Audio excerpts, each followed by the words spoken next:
பனையூருக்கு நிபந்தனையற்ற ஆதரவு. ஆட்சி தக்க வச்சுக்குவோம்.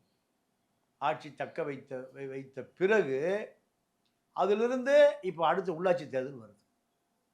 உள்ளாட்சி தேர்தலில் திமுக பார்த்து எப்படியாவது பிச்சை போடுறது தான். அங்கே லோக்கல் இருக்கிற அமைச்சர் கொடுக்கறது தான்.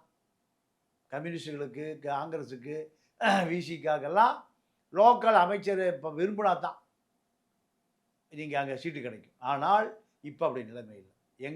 இப்போ ஆதரவு தெரிவிக்கிற காங்கிரஸுக்கு, கம்யூனிஸ்டுகளுக்கு, சிறுத்தைகளுக்கு எங்களுக்கு ஒரு 10% கொடுங்க.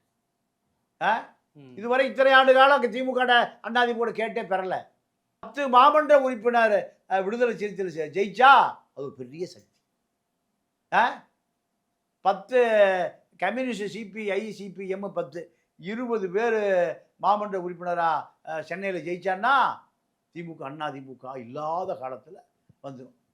காங்கிரஸில் எங்களுக்கு ஒரு 10% கொடுங்க. 200ல் 10%னா 20 பேர், 20 காங்கிரஸ் மாமன்ற உறுப்பினர் வந்தால் அது பெரிய கட்சியாக மாறிடும்.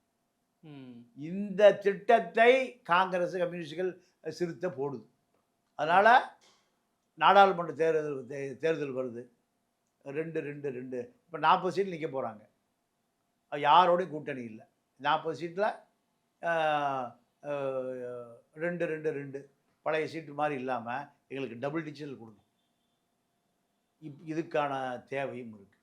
இப்படி கம்யூனிஸ்டுகள் எதிர்காலத்தை கணிக்கிறார்கள்.